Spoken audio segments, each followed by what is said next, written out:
The glass elevator. The morning sun cast golden rays through the glass elevator as it climbed toward the top floor of Manhattan's most exclusive residential tower.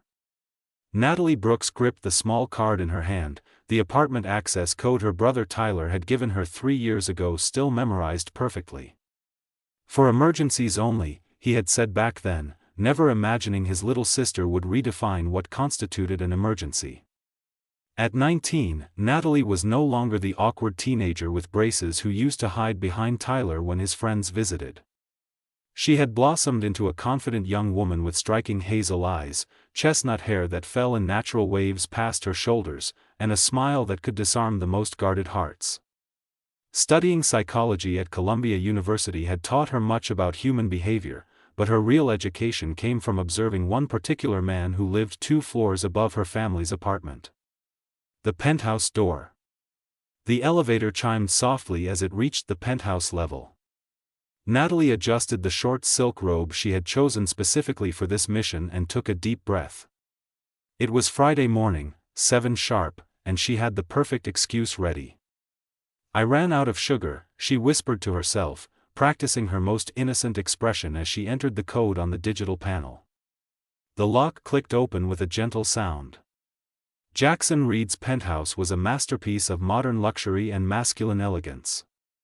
Floor-to-ceiling windows offered breathtaking views of the Manhattan skyline, Italian leather furniture created intimate spaces throughout the open floor plan, and carefully curated art pieces spoke of refined taste without pretension. Natalie knew every corner of this space from countless family gatherings, but now she saw it through different eyes. Now it was territory she intended to conquer. The home gym encounter. Her bare feet moved silently across the cool marble floor as she headed toward the kitchen. The rhythmic sound of weights clinking against metal guided her to the private gym that occupied an entire room of the penthouse. And there he was. Jackson Reed, 32 years old, heir to a real estate empire spanning the entire East Coast. His athletic body moved with precision as he lifted weights, muscles flexing beneath bronzed skin glistening with sweat.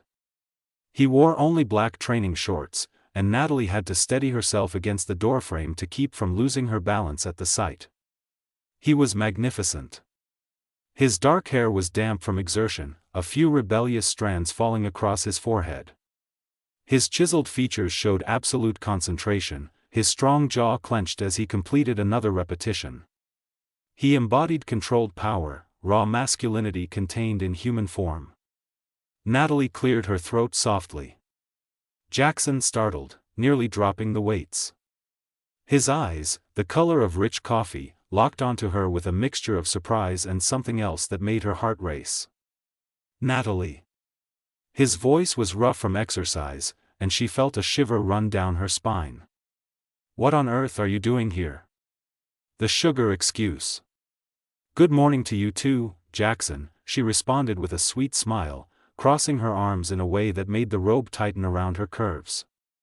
"I ran out of sugar for my coffee. Could you spare some?" His eyes briefly traveled over her figure before jerking away toward the window. He cleared his throat and grabbed a towel to wipe the sweat away, every movement tense and controlled. "Sugar," he repeated as if the word were in a foreign language. "At 7 in the morning. I like to have breakfast early," she lied without hesitation. "And you know how terrible coffee tastes without sugar."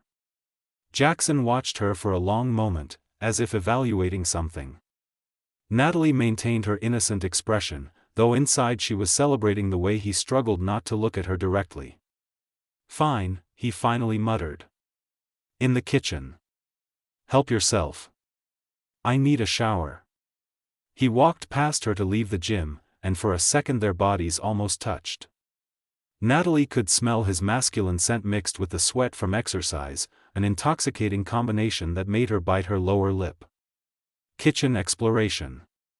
"Jackson," she called when he was already at the door. "What?" He turned, and she noticed how his fists clenched at his sides. "Thank you. You're very kind to me." "You're welcome," he responded with a tense voice. "But next time, buy sugar the day before." After he disappeared toward his bedroom, Natalie headed to the kitchen with a victorious smile. She opened the cabinets until she found the sugar, but instead of taking just what she needed, she decided to explore a bit more. The refrigerator was impeccably organized, filled with gourmet products and healthy food. She took some strawberries and washed them slowly, enjoying the freedom of being in his private space. She heard the sound of running water from the shower upstairs and her imagination ran wild. She wondered if he was thinking about her in that moment, if the image of her pink robe had been burned into his mind as much as the image of him shirtless had been burned into hers. The victory note. When she finally headed toward the door with a small container of sugar, she stopped in front of the entrance hall mirror. Her cheeks were flushed, her eyes sparkled with mischief, and her smile was that of a woman who had just discovered her power. The first battle was won. Jackson Reed, the man who handled millions with a firm hand and calculated decisions, had lost his composure just by seeing her. And this was only the beginning. While waiting for the elevator, she was already planning the next emergency that would bring her back to his territory. After all, a woman needed to be prepared for any unforeseen circumstance. Before leaving, she pulled out a small notepad from her robe pocket and scribbled a quick message. She folded it and left it on the marble entrance table where he would be sure to see it. Thanks for the sugar. I owe you one. N. Jackson's cold shower. Jackson Reed stood under the stream of cold water much longer than necessary, trying to use the thermal shock to erase the image of Natalie Brooks in that cursed pink robe. But every time he closed his eyes, there she was, smiling, bold, absolutely aware of the effect she caused. Inconvenient girl, he muttered through clenched teeth, using a phrase his Brazilian business partner had taught him. It fit her perfectly. Since when had Tyler's little sister become that? The last time he had paid real attention to her had been at her high school graduation a little over a year ago. She had been a sweet, shy girl who barely looked up when he spoke. Now she was a woman. And not just any woman. She was one who seemed to have discovered exactly how to destabilize him. He got out of the shower and dressed mechanically. Charcoal gray suit, impeccable white shirt, navy blue tie. The armor of the successful businessman he had carefully built over the years. But for the first time in a long while, he felt like that armor had cracks. The note discovery. The intercom rang just as he finished knotting his tie. Mr. Reed, your driver is waiting, announced the doorman's voice. I'll be down in 5 minutes. But when he headed toward the door, he found something he hadn't noticed before. On the marble entrance table sat a small folded note written in delicate, feminine handwriting. Thanks for the sugar. I owe you one. N. Jackson stared at the note for a long moment before tucking it into the inside pocket of his jacket. He didn't know why, but he couldn't just throw it away. As the elevator doors closed behind him, Jackson realized something had shifted. Natalie Brooks was no longer just his best friend's little sister. She was a force of nature that had just walked into his carefully ordered life, and nothing would ever be quite the same again, the office distraction. The day at the office passed in a fog of meetings, international calls, and million-dollar decisions. Reed Holdings occupied 3 complete floors in one of Manhattan's most modern towers, and Jackson directed everything from his top-floor office with panoramic views that had been photographed for dozens of business magazines. But neither the views nor the impressive numbers on the financial reports could keep his mind focused. Jackson, are you listening? Carmen's voice, his personal assistant, pulled him from his thoughts. Sorry, what were you saying? Carmen raised a perfectly shaped eyebrow. She had been working with him for 5 years and had never seen him so distracted. I was saying that Tyler Brooks called. He wants to confirm dinner tomorrow at his place. Apparently his sister insisted on cooking to celebrate some academic achievement. Jackson's stomach tightened. Of course Natalie would be there. Confirm it, he responded, trying to sound indifferent. The rainy Wednesday. Over the following days, Natalie perfected her strategy with the precision of a general planning a campaign. She had studied Jackson's schedule as if it were a university subject, memorizing every routine, every behavior pattern. 6 in the morning, gym. 7:30, shower. 8, breakfast while reviewing emails. 8:30, departure to the office. Wednesday arrived with an unexpected storm that lashed Manhattan with autumn fury. Jackson was in his gym attempting to concentrate on his routine when he heard the familiar ping of the elevator arriving at his floor. He left the weights and waited, his heart beating faster than the exercise justified. Light footsteps approached the gym, and there she was again. This time she wore fitted jeans and a white t-shirt that clung to her curves in a way that should have been illegal. Her hair was pulled back in a high ponytail that left the elegant line of her neck exposed. "Good morning, Jackson," she said with that smile he was beginning to recognize as dangerous. "My internet went down. Could you help me?" "Your internet went down," he repeated without bothering to hide his skepticism. "Completely," she confirmed with exaggerated innocence. "And I have to submit an essay in an hour. It's a real academic emergency." The invitation hanging. Jackson studied her for a moment. Her hazel eyes sparkled with poorly disguised amusement, and her lips fought to maintain a serious expression. "Your apartment has the same internet company as mine," he pointed out. "If yours went down, mine did too." "Oh," she said, blinking with exaggerated innocence. "Then maybe it's my router. Could you come take a look at it?" The invitation hung in the air between them, loaded with meanings that neither was willing to acknowledge openly. "No," he responded firmly. "But you can use my computer." 15 minutes. Natalie's victorious smile was so bright that for a moment he forgot why he should resist. "Thank you. I knew I could count on you." As he followed her to his office, Jackson wondered what the hell he was doing. But when she leaned over his desk to use the computer, the sweet and fresh perfume emanating from her skin enveloped him, and all rational questions vanished. Only the certainty remained that he was getting into bigger trouble than he could handle. The coffee ritual. Thursday, the excuse was that her coffee maker had broken. She wore a mint green summer dress that matched her eyes, modest enough to seem casual, tight enough not to really be.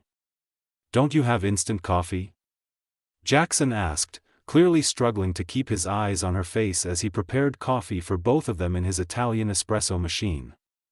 "That's not coffee, it's an offense to Colombian beans," she responded with exaggerated drama, sitting on the kitchen island stool and crossing her legs.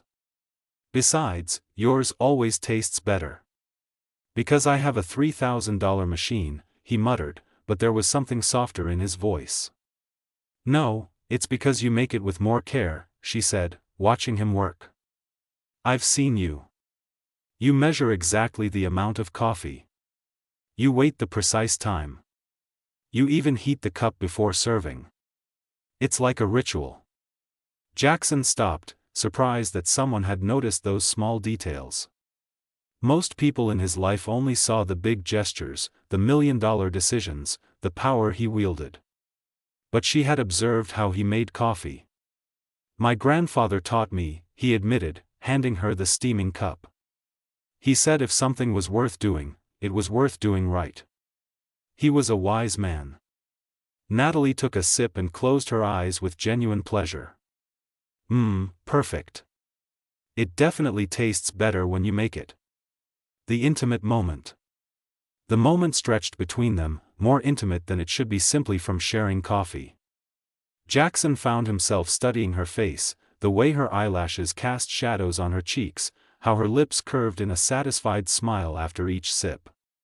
His phone rang, breaking the spell. "Reed," he answered brusquely, without taking his eyes off her. "Jackson, we need you to come in early today. There are problems with the Barcelona contract." Carmen's voice sounded tense. "I'll be there in 30 minutes. When he hung up, Natalie had already stood up. "You have to go," she said. It wasn't a question. "Business doesn't wait," he responded, but there was apology in his tone. "I understand." She approached and, to both their surprise, stood on tiptoe and gave him a quick kiss on the cheek. "Thanks for the coffee and the company." The contact was extremely brief, but Jackson felt as if he had received an electric shock. The scent of her perfume lingered in the air after she left, and he found himself unconsciously touching the place where her lips had brushed his skin, the rainy evening crisis. Friday, Natalie didn't appear. Jackson found himself waiting, checking his watch more times than he wanted to admit. When 7:30 arrived and there were no signs of her, he felt strangely disappointed, and that bothered him more than anything else. He had gotten used to her morning visits, had started to anticipate them. That was exactly what he couldn't allow to happen. But that evening, everything changed. The storm that had been threatening all day finally broke with fury. Jackson was working late at the office when his phone buzzed with a message from the building doorman. "Mr. Reed, Miss Brooks is in the lobby. The elevator to her floor is out of service due to the storm. She's quite distressed. Should I send her up to you?" Jackson's heart raced. Yes, send her up. When the elevator doors opened, Natalie stood there soaked to the bone. Her hair dripped water onto the marble floor. Her white shirt clung to her body in a way that should have been provocative but only seemed vulnerable. She was shaking, whether from cold or from tears running down her cheeks, he couldn't tell. The confession. "Natalie, what happened?" All the resistance he had been building for days crumbled at seeing her like this. "I'm sorry," she said between sobs. "I didn't know where to go. The elevator to my floor is broken. I had to climb the stairs and the rain got in through a broken window.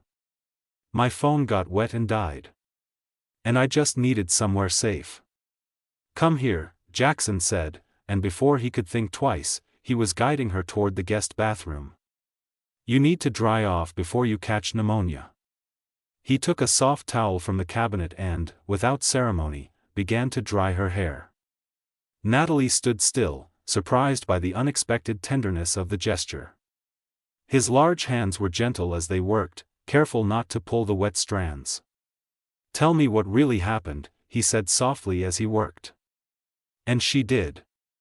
She told him about a terrible argument with her statistics professor who had accused her of plagiarism in her essay in front of the entire class. She told him how the professor had said someone like her couldn't have written something so elaborate, how she had assumed Natalie had copied from the internet or that someone else had done the work for her. The support. "I worked on that essay for weeks," Natalie said, her voice breaking. "I read 12 books, consulted 20 academic articles, spent entire nights in the library. And she just decided I wasn't capable of doing it." Jackson felt anger ignite in his chest. He knew that kind of prejudice. He had fought against it for years when critics said he had inherited his success without deserving it. "Your professor is an idiot," he said firmly, "and prejudiced." "How can you be so sure?" she asked, her voice small. "You haven't even read my work." Jackson stopped, his eyes meeting hers in the bathroom mirror. "Because I've seen you these last days. The way you observe, how you process information, the questions you ask. You have a brilliant mind, Natalie. Anyone who spends 5 minutes with you should realize that." The compliment, said with such conviction and sincerity, made new tears fill her eyes, but this time they weren't from sadness. "Thank you," she whispered. "I needed to hear that." "It's the truth," he responded, wrapping the towel around her shoulders. "Wait here." He returned a moment later with one of his shirts and training pants. "They're huge on you, but they're dry," he said, handing her the clothes. "Change while I put your clothes in the dryer." "You don't have to do this," Natalie began, but he interrupted her. "Let me take care of you." The turning point. The words hung in the air between them, loaded with a meaning that went far beyond dry clothes and shelter from the rain. When she emerged from the bathroom dressed in his clothes, Jackson felt something move in his chest. She looked tiny in his shirt. The sleeves reached her elbows and the hem fell to her knees. She had rolled up the pants several times but still looked lost in them. She looked like his. "Better," he said, his voice slightly hoarse. "Sit down. I'll make you hot tea." While he prepared the tea, Natalie curled up on the leather sofa, watching him move through the kitchen. Without the formal suit, dressed only in a t-shirt and training pants, he seemed more accessible, more human. "Why are you so good to me?" she asked when he handed her the steaming cup. Jackson sat in the armchair across from her, maintaining a prudent distance. "You're my best friend's sister," he responded, but they both knew that wasn't the real reason. "Is that the only reason?" He looked at her for a long moment, studying her face. Without makeup, with damp hair framing her features, she seemed even younger. But there was something in her eyes, a depth that spoke of an emotional maturity that went beyond her years. "No," he finally admitted. "It's not the only reason." "Then why?" Jackson leaned forward, resting his elbows on his knees. "Because you matter to me more than you should. And that scares me." The confession came out before he could stop it. "Why does it scare you?" "Because you're young. Because you're a student. Because your brother trusts me." The words came out in a rush. "Because you could have any man your age and shouldn't be here wasting time with someone like me." "Someone like you?" she repeated, using his own words. "You mean someone intelligent, successful, kind, and handsome?" "Natalie." "No, listen to me," she said, placing her hands on his knees. "I don't care about the age difference. I don't care that you're the head of a multi-million-dollar company. And I definitely don't care what my brother might think. I care about you." The touch of her hands on him, the sincerity in her voice, the way she looked at him as if he were something precious, all combined to destroy Jackson's last defenses. "This is a bad idea," he murmured, but his hand rose to caress her cheek. "Probably," she agreed, leaning into his touch. "But some of the best things in life are bad ideas." The rain continued to beat against the windows, creating a private world just for the two of them. And for the first time in days, Jackson stopped fighting against the inevitable, the jealousy plan. Saturday morning arrived with Natalie's iron determination running through her veins. The days of waiting for Jackson to make a decision were over. If he didn't have the courage to risk his heart, she would show him exactly what he was missing. She dressed carefully, fitted jeans that enhanced her curves, an emerald green silk blouse that matched her eyes, and the perfume she had noticed distracted him. But the final touch was what really mattered. A photo on her phone with Connor, a classmate she had convinced to help her with her plan. Connor Hayes was everything Jackson wasn't: young, uncomplicated, without the weight of the world on his shoulders. He was handsome in a relaxed way, with light brown hair and an easy smile that had made half the girls in his class swoon. And most importantly, he had agreed to help her without asking uncomfortable questions. "Are you sure this is going to work?" Connor had asked while they posed for photos the day before. "It's going to work," Natalie had responded with more confidence than she felt. "I just need someone to see that there are other men interested in me." The office encounter. Now, as she rode the elevator to Tyler's law office with the excuse of needing some academic documents, Natalie reviewed the photos one more time. In them, Connor had his arm around her waist, both smiling at the camera with the naturalness of a young, happy couple. Brooks and Associates law firm occupied 2 floors of the same building where Reed Holdings was located. A coincidence Tyler had always considered convenient for his business meetings with Jackson, but now Natalie saw it as the perfect opportunity. "Natalie, what are you doing here on a Saturday?" Martin, Tyler's assistant, asked when he saw her enter. "I need some documents for a university project," she explained. "Tyler told me I could come get them whenever I wanted." "Of course, they're in his office. Do you need help?" "No, thanks. I know where they are." But instead of heading directly to her brother's office, Natalie took an accidental detour that led her straight to the building elevators, just when she knew Jackson would be going down for his Saturday lunch. The timing was perfect. The elevator doors opened exactly as she was passing, and there he was, impeccable as always in a charcoal gray suit, but with a more relaxed expression than during the week. His eyes lit up involuntarily when he saw her before he could control his reaction. "Natalie," he said, his voice slightly husky. "What are you doing here?" "I came to get some documents from Tyler," she responded with a bright smile. "But I'm done now." "Actually, perfect timing. I wanted to introduce you to someone." "The fake boyfriend." That's when Connor appeared as if he had been waiting for his cue.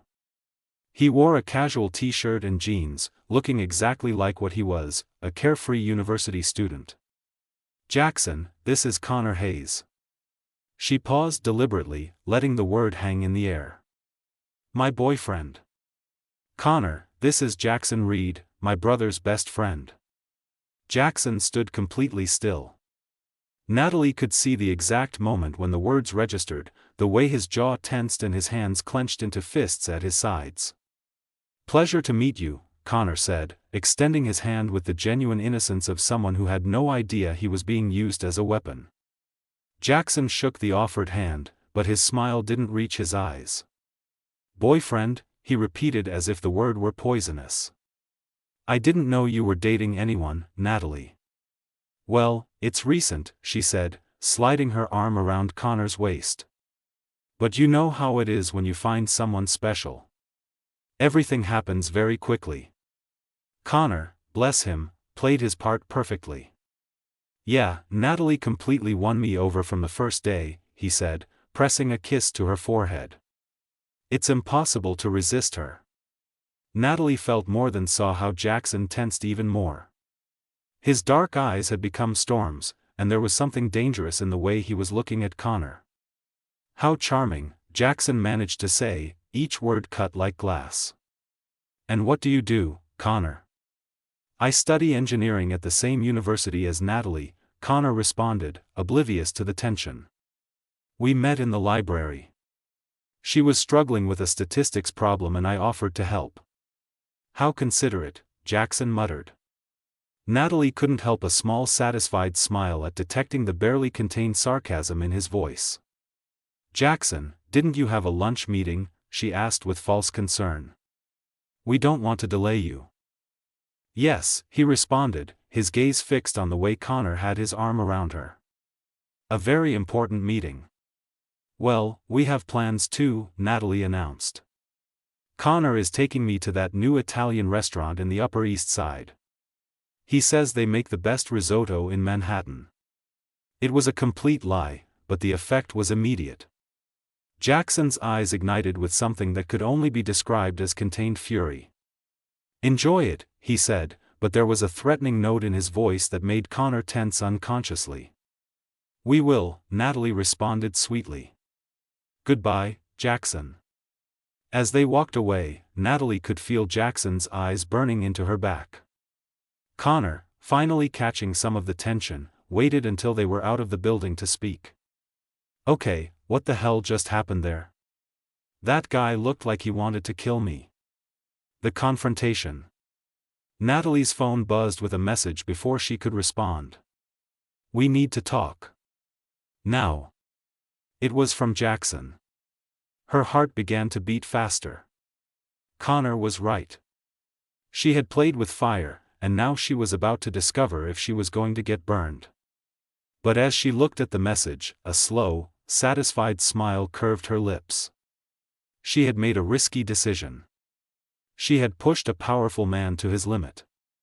And finally, she was going to discover what happened when Jackson Reed stopped fighting against what they both knew was inevitable. She sent Connor home with a hurried apology and promises to explain everything later. Her heart pounded like a war drum as she rode the elevator to Jackson's penthouse. Every floor that passed increased both her nervousness and her anticipation. She had managed to provoke the lion. Now she had to face the consequences. The declaration. When she reached the penthouse door, she didn't have a chance to knock. The door opened before she could raise her hand, as if he had been waiting next to it. Jackson stood in the threshold, and Natalie had never seen him like this. His impeccable suit was wrinkled, as if he had run his hands through his clothes repeatedly. His black hair, normally perfectly combed, had strands out of place. But what hit her like a fist was the pure intensity in his dark eyes. "Come in," he said, his voice dangerously low. Now. It wasn't an invitation. It was an order. Natalie entered the apartment, every muscle in her body aware of his presence behind her. She could feel his heat, smell his cologne mixed with something more primitive. The pure essence of a man on the edge of control. "Connor," the word came out like a contained roar when the door closed behind them. "Seriously, Natalie? An engineering student?" She turned to face him, raising her chin with defiance. "He's a good guy. Smart, funny, my age." "I don't care how good he is," Jackson interrupted, approaching her with measured steps. "Has he touched you?" The question, loaded with pure possessiveness, sent a wave of heat straight to the center of her body. "That's none of your business," she responded, though her voice trembled slightly. "None of my business," he laughed, but there was no humor in the sound. "You've been showing up at my apartment every morning for weeks, provoking me, tempting me, making me lose my mind. And now it's none of my business?" "You said what we had couldn't happen," she reminded him. "You said it was a bad idea, that I should be with someone my age. I just followed your advice." The breaking point. Jackson stopped in front of her, so close she could see the golden flecks in his dark eyes, so close she could count each of his eyelashes. "My advice," he whispered, his voice like black velvet, "was a lie and you knew it. It was cowardice and you knew it. It was fear and you knew it very well. Then why did you say it?" "Because I'm terrified of what you make me feel," he finally exploded, releasing all the frustration he had been containing. "Because I can't think of anything but you. Because every morning I wait to hear your voice. Every night I dream of you. Every moment between those I wonder what the hell you're doing to me." The confession hung in the air between them like a declaration of war. "And you think this is easy for me?" she shouted back. "You think I enjoy being in love with a man who fights me at every step? Who's so stubborn he'd rather hurt me than admit what he feels?" "I don't want to hurt you," he roared. "That's exactly the reason why." Too late, tears finally sprang forth, running down her cheeks. "You already hurt me, Jackson. You hurt me when you rejected me. You hurt me when you made me feel like my feelings were something to be ashamed of. You hurt me when you decided for me what was best for me." Jackson froze, watching the tears run down her face. In all his planning, in all his noble intentions to protect her, he had never considered that his rejection would be exactly what hurt her. The truth. "And about Connor," she continued, her voice now dangerously soft. "Yes, he's a good guy. Yes, he's my age. Yes, he's interested in me. And no, I haven't kissed him. He hasn't touched me. I haven't done anything with him except use him to make you furious." Jackson's eyes darkened even more. "Why?" "Because I wanted you to feel a fraction of what I've been feeling," she admitted. "I wanted you to know what it feels like to see something you want being threatened by someone else. I wanted you to realize you can't have me on your terms when it's convenient for you and then push me away when you get scared." Jackson looked at her for a long moment, processing her words. When he finally spoke, his voice was hoarse. "It worked." "What?" "Your little plan to make me jealous. It worked." He raised his hands to frame her face. "When I saw you with him, I wanted to kill him with my bare hands. When he said he was your boyfriend, I felt like someone had ripped my heart from my chest. I've been walking around this apartment for the last hour like a caged animal, going crazy with images of him touching you." His thumbs brushed away the tears on her cheeks. "And I think," he continued, his voice dropping to a whisper, "that I can't keep pretending I'm not completely in love with you." Natalie's heart stopped completely. "What did you say?" "That I love you," he repeated, louder this time. That I'm lost, desperate, irrevocably in love with you. That the idea of you being another man's is killing me. That I don't care about the age difference. I don't care what your brother says. I don't care about anything except the possibility of having you in my life. The kiss.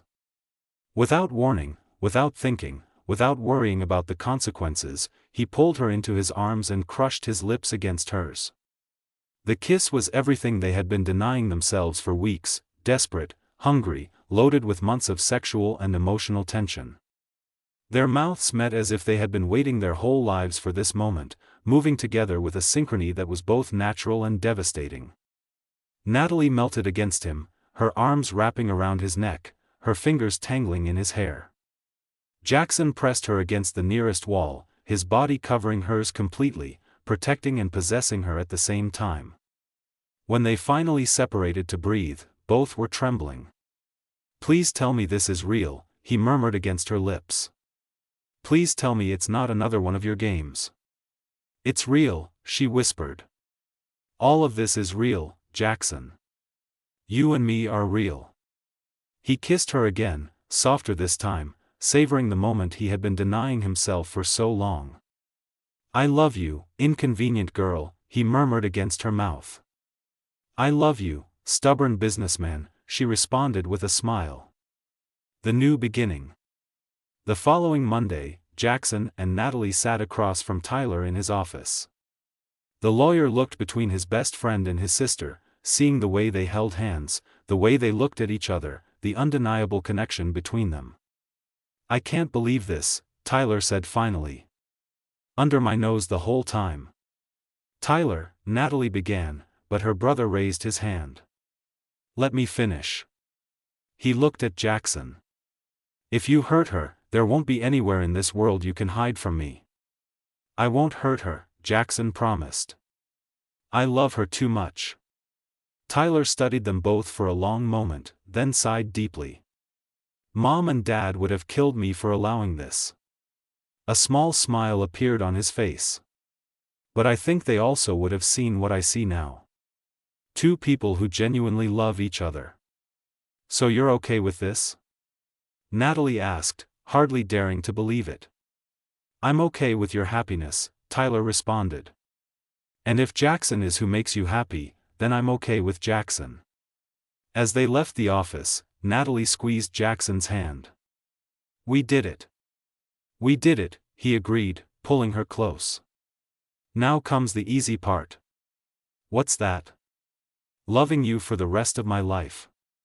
And as they walked out into the Manhattan sunshine together, no longer hiding, no longer afraid, Natalie knew that every morning visit, every invented excuse, every risk she had taken had been worth it. Because sometimes the best things in life are the ones you have to fight for. And sometimes love is worth every battle.